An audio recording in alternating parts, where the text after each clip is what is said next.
À la veille des vacances, un air de Noël flottait sur la métropole. Ce matin, le Nord-Pas-de-Calais était placé en vigilance jaune. Du coup, la neige s'est invitée dès cette nuit.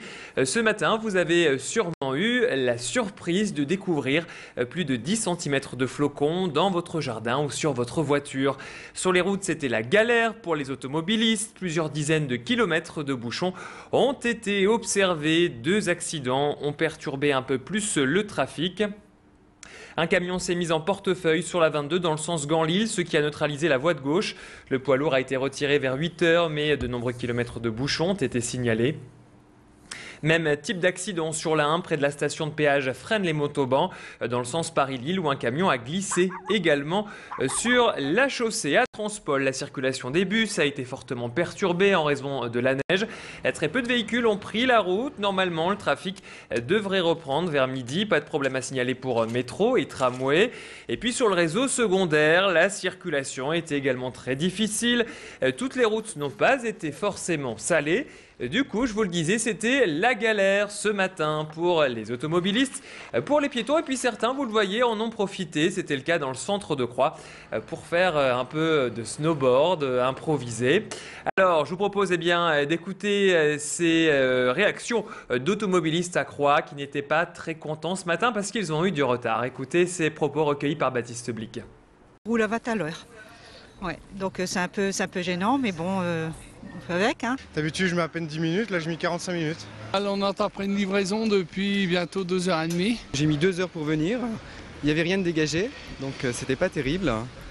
Et voilà, j'habite Moucron, donc c'est pas très loin, mais c'était pénible. Ça m'a empêché d'aller en cours parce que j'ai pas pu avoir mon bus. Vous passez dans certaines rues, c'est une vraie patinoire. Hein.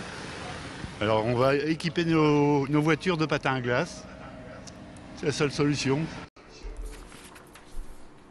Et puis à Léquin, les avions ont pu décoller et atterrir avec des retards tout de même d'environ une demi-heure, le temps de dégivrer les appareils.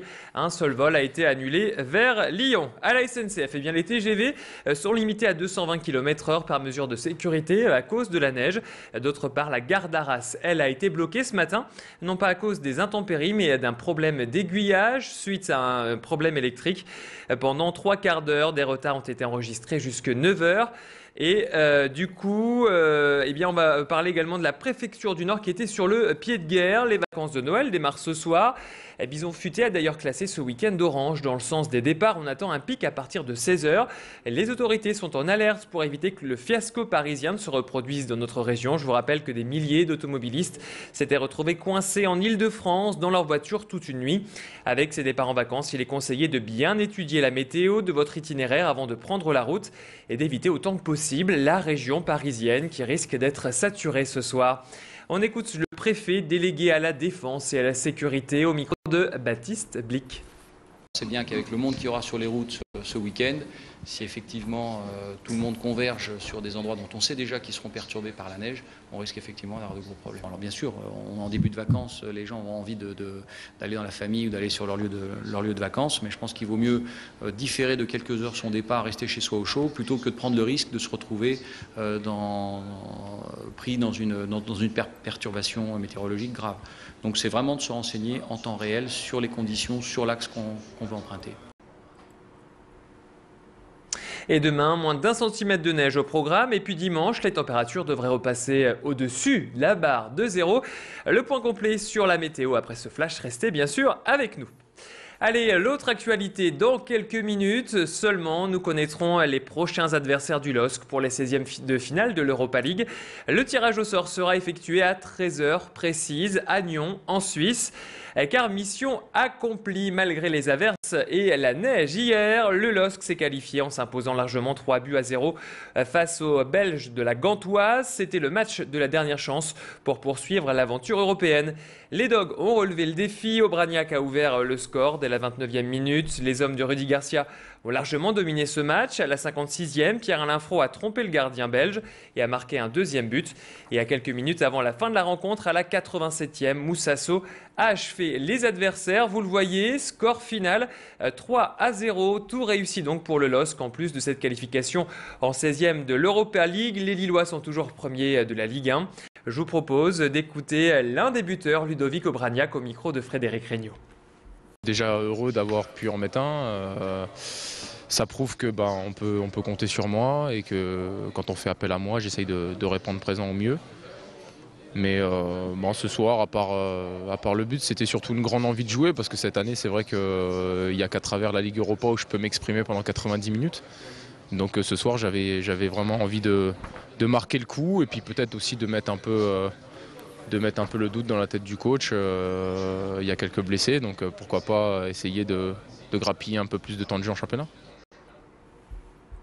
Et puis on va terminer avec cette belle initiative solidaire en cette période de fête de fin d'année. Sabine et Christophe tentent la main aux plus démunis. Depuis quelques jours, ces gérants d'EcoStock ont installé une pancarte don alimentaire juste devant leur magasin. Ici, pas question de jeter, le credo est de donner. Sabine et Christophe offrent gratuitement une partie de leur surplus de produits, du lait, de l'eau, mais aussi du chocolat, des pâtes ou encore des céréales. Et bien sûr, avant de reprendre ce magasin, en octobre dernier, Sabine et Christophe ont connu la galère, les fins de mois difficiles et les distributions des Restos du Cœur. Aujourd'hui, ils n'ont pas oublié leur parcours et n'hésitent pas à renvoyer l'ascenseur aux personnes les plus démunies. Malheureusement, même si je fermerai, au moins je me dis j'ai quand même fait un geste. J'ai quand même fait plaisir à des gens et au moins les gens qui des fois ils me voient dans la rue, ils me disent merci encore parce que ils sont contents. Même si pour moi c'est pas grand chose. Comme je dis tout le temps à ma mère, c'est pas grand chose. Parce qu'avant je donnais pas les Pères Noël, je donnais pas les plaques de chocolat, mais je dis ça me fait plaisir de donner encore un peu plus. Parce que pour moi c'est pas grand chose. Des chips, des boissons, un jus d'orange, c'est pas. J'aurais eu de la viande, j'aurais pu donner de la viande. Ça, j'aurais préféré donner plus de la viande parce que ça nourrit mieux que donner des chips, des trucs comme ça. Pour moi, c'est pas beaucoup, mais les gens ils me disent c'est quand même pour eux, c'est quand même bien.